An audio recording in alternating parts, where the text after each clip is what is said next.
Okay, real quick, we're going to go over subcoolers on different suction groups.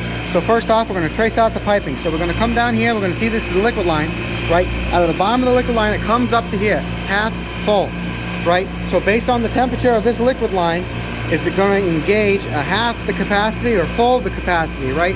Now we're going to follow these lines, they go to TXVs, right? That's the subcooler right there, okay?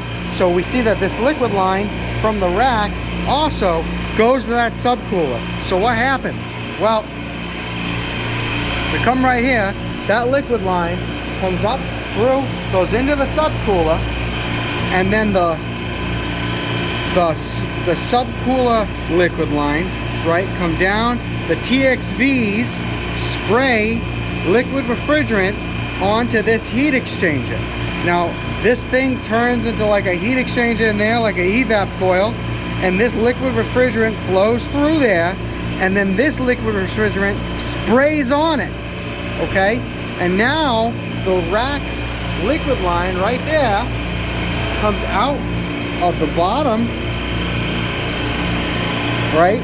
We're going to see it comes out right there, and now it comes over here, and now it turns into the liquid line that goes into the rack, except it's like 30 to 40 degrees colder. So you can see this right there. So this liquid line comes out here, right? So this one, which is the rack liquid line, comes up, goes in the top, comes out the bottom. Now this one sprays liquid refrigerant onto this heat exchanger, which takes the heat from here, okay, and absorbs it with the refrigerant. And now we're left with a line that's like 20 degrees colder, and now we're using, if you look at it, comes down there, now it goes out to our cases right there. So you see it turns into the liquid header. Kind of hard to see. There it is right there. It turns into the liquid header way back there. And so now that is what feeds out to the cases at a lower temperature, which gives us a better capacity. Now what happens to all this refrigerant from these TXVs that absorbed all the heat? Now that refrigerant gets sucked back through to here. This is the suction side of the subcooler. So this liquid line goes in, the refrigerant sprays on this liquid line, and then it comes out over there on the suction side. And now we're going to follow the suction line. So this is now the refrigerant that we sprayed to take the heat away from the rack liquid line is in here. And it has the heat from this liquid line. So where is this going to go? Well, this comes down here, okay? And we're going to follow this over. It's going to keep going, keep going, keep going, keep going, keep going.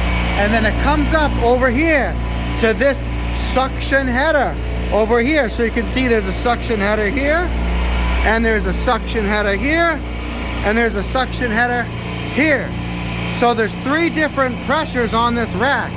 These compressors are doing a low temp like 20 psi. These ones are doing a medium temp like 50, and then these ones are doing around 65 psi. So that gives us a better compression ratio from 65 to 180 or 200 for the discharge. So these compressors are more efficient at moving heat out of the building. So what it does is it takes the heat that it absorbs from that liquid line, the heat from that subcooler gets put into these compressors, and it feeds it back into the discharge, and from that discharge it comes out and it goes back up to the condenser to be blown out of the building and into the atmosphere. Okay, so basically the subcooler is just using more efficient compressors on the rack to further cool down or to subcool the liquid line further than the condenser could alone. And it gives you a better liquid quality to your TXVs and allows you to target a certain temperature on the liquid line, which corresponds to a certain level of efficiency or capacity in your TXVs and in your system. So yeah, Now again, I just wanted to show you, again, go into the cabinet right here, open it up, and right there you'll have all your circuit information, including your subcooler. Rack A, subcool, gives you the BTUs, it'll give you part numbers, TXVs, whatnot, all kinds of stuff. Okay, also just real quick, figured I'll show you, the Danfoss controller. You can go in here and you can see what it's targeting. Now typically you'll see it where the cases are, but here's a little different. Okay, we're gonna go into this one, a little bit different, and I just have to put it away because I gotta put in the code. We're gonna actually find that you're gonna go to settings. In settings, it's gonna be in control. It's gonna be miscellaneous. From there, you're gonna go over to calculation, and you're gonna see all like a de-superheater, all this stuff. See rack and full. You can see it right here. So you see that when it's at 75 degrees, it turns on. When it goes down to 45 degrees, it turns off. So there you go. Real quick, I just wanted to mention this, just just some extra information for you. So I talked about the liquid line temperature affecting the capacity of the system. So here, if you go to bulletin 10-10 for Spollen, you can see down here in the refrigerant charts, right here, this is the correction factor for the TXVs.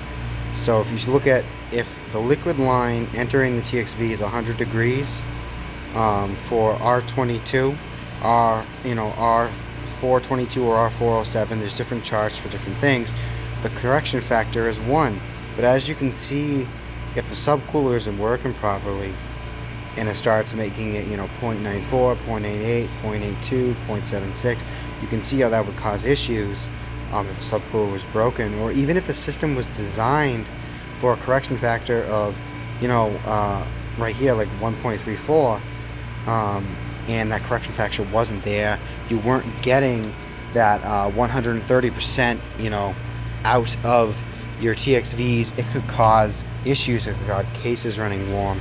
So I just want to throw that in there, that the subcoolers have real design intent, and you gotta be on the lookout for them. That's it. Like, subscribe, all that.